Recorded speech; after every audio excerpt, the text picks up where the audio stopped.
Well, I'm sure, as you know, we usually have it all in and around this continent as well as around the world for all of those things that have made the headlines that we feel like are important enough for us to get our hands on and to analyze a little bit with a little bit of our views. The court postponed a case against Joseph Modime, who's 59 years old, and Emily Mashaba, who's 54, until Monday for the verification of their addresses. They are charged with contravening the National Environmental Management Biodiversity Act. The NPA said the suspects were arrested after an intelligence tip-off that resulted in a sting operation by Mahikeng-based serious organized crime investigation team from the Hawks, the Lehurutse K9 unit, the Zero Stock Theft Unit, and the members from the Department of Forestry, Fisheries, and Environment. The Hawks reported that the two suspects were traveling from Tembisa seeking a traditional healer to sell the lion's head for 350,000 rand. A police sergeant intercepted the sale by arranging a traditional healer, and the suspects were arrested at a petrol station in Zirost. The lion's head was found in their possession, wrapped in a refuse bag. Kotwa, guys, like, yo. Anyway, weeks after thugs raised a police station and a man was charged with raping 7 women, Police Minister Bheki Cele has implored the SAPS to respond quicker to crimes and solve cases faster. He was speaking to journalists at the launch of the countrywide festive season inspection that kicked off the Malamulele and Thohoyandou in Limpopo yesterday. It followed the launch of the National Safer Festive Season campaign in October. The inspection will end in KZN on December the 22nd. Cele, with Deputy Minister Castle Matale, and the management team of the SAPS at the national and provincial level, assess the effectiveness of resources in the areas most needed. The visit comes less than a month after an embarrassing incident in which the police at the Malamulele in Limpopo were bundled into the back of their own cars and robbed of guns by criminals. Cele said such developments were unacceptable and not good for the image of the SAPS. He says, we can't have a situation where people can just go into a police station, subdue the police, and steal a lot of firearms and ammunition. And we don't respond quickly to that, Cele said. We are far from where we are supposed to be at the moment. And it's been 4 weeks since the robbery at Malamulele police station, and those people are still at large. They should have been brought to book by now. The incident last month saw armed men storm the police station, hold officers at gunpoint in the community center of the precinct, and bundle police on duty into the back of the police van while one was ordered to unlock the safe. From the safe, they took R5 rifles, 9mm pistols, shotguns, and an undisclosed amount of ammunition. The brazen suspect proceeded to rob the nearby local food outlets and a petrol station of cash. Cele said that he and the provincial SAPS Commissioner Tembi Hadebe had requested that they be furnished with daily reports on the status of that investigation. He also warned criminals who targeted women and children during the festive season, saying, I'm emphasizing that we put extra safety on women and children. Police have to be hard and cruel to all of those who abuse and rape women and children. He said, we must move quickly to put those behind bars, and we are calling on families to act because much of the violence against women and children happens in the houses of the people known to the victims. Police must make sure that when these crimes happen, people get arrested and the keys are thrown away. Finally, he said, when criminals see you, the cops, they must run. When they think of raping a woman, they must think you are there. When they knock on somebody's door or house to rob them, they must remember that you are in there, and if you find them, make their lives hell. Do not treat criminals well. This is the same commissioner who came with the shoot to kill philosophy. So it's not far off. I'm not saying that's what he's saying now, but he's definitely saying don't take it easy. With the holiday season approaching, Transport Minister Fikile Mbalula said plans are in place to combat the carnage on the roads over the festive season. The road's death toll has seen hundreds of people killed on the country's roads every December, with calls for stricter policing. He launched the festive season Arrive Alive safety campaign on Monday. Mbalula said extensive planning had gone into preparations for this year's festive season. He said an in-depth analysis of road crash patterns has been undertaken to identify high accident zones along all roads to allow the targeted informed deployment of resources. He said statistics from the previous festive season campaign show the pedestrians are the most vulnerable road user in South Africa. 41% of fatalities on the road are pedestrians. The minister said early indications show that there has been a 26% decline in the number of fatal crashes in the first 8 days of the month, year on year. This means that 210 crashes were reported this year compared to 287 in the same period last year. If that's anything to go by. Obviously, considering the fact that there are factors to consider like lockdown levels.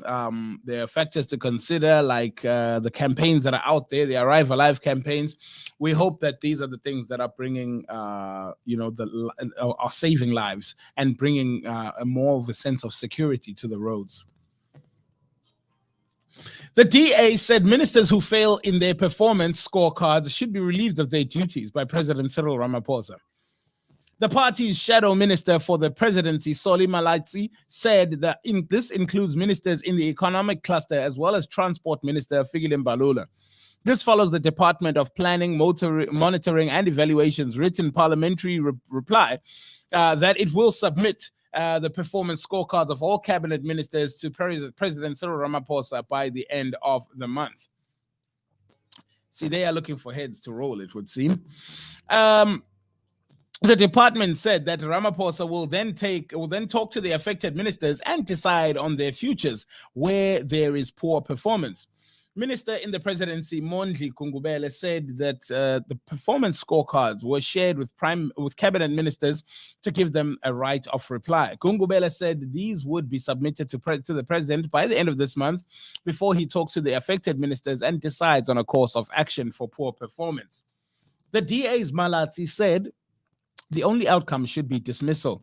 The only logical conclusion, and I quote, you can draw about this reference about any of this course of action is that there would be dismissals based on poor performance because it would defy logic if there's an underperformance and you keep people in those positions, Malatsi said.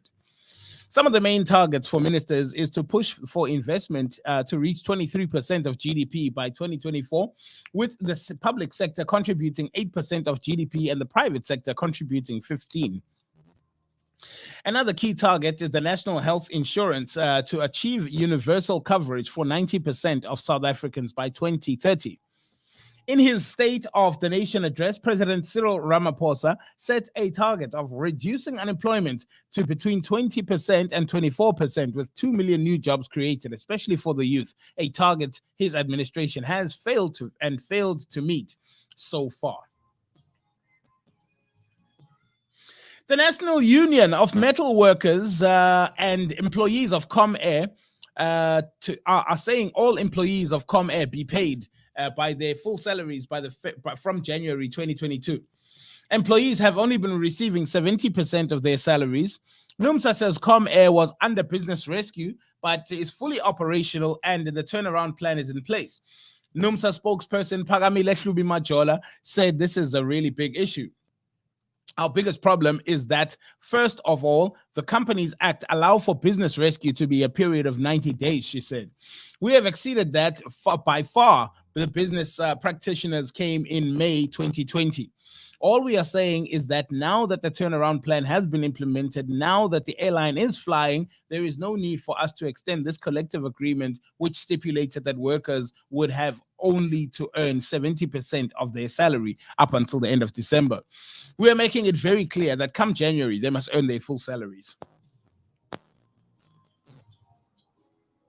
In sports, Abu Dhabi. Max Verstappen's thrilling Formula One championship win in the season-ending Abu Dhabi Grand Prix on Sunday has been met with a mix of reactions, with some criticizing unacceptable decision-making from the race director and the stewards.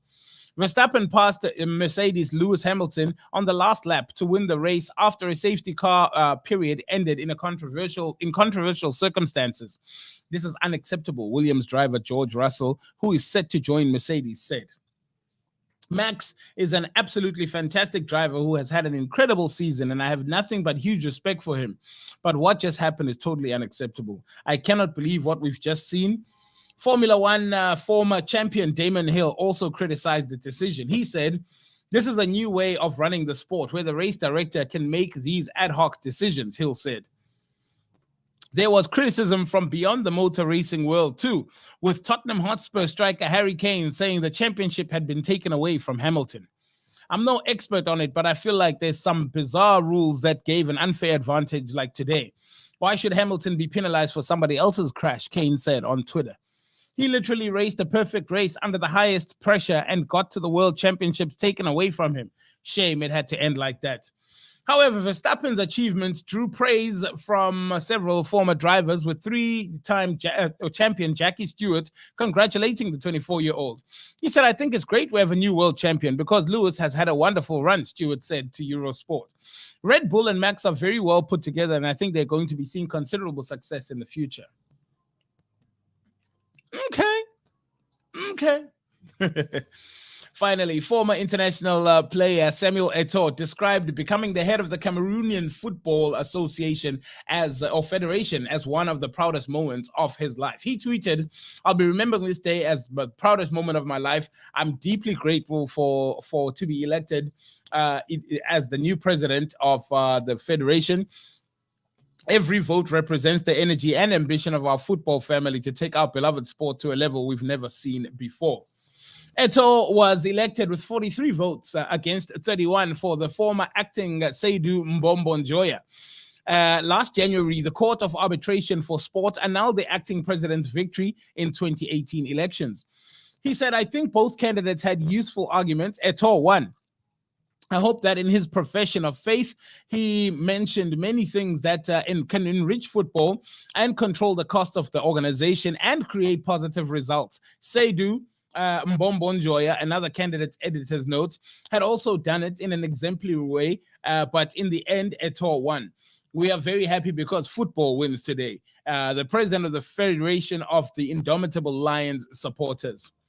Now, Samuel Eto'o's great challenge will be to reconcile the players. "Since I have been a journalist, since I have been involved in football, there have always been a war, battle between the players, disputes, complaints, CAS.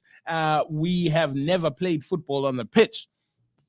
The new head of Cameroon Football Federation will soon face his first challenge when the country hosts in January the last stage of the African Cup of Nations.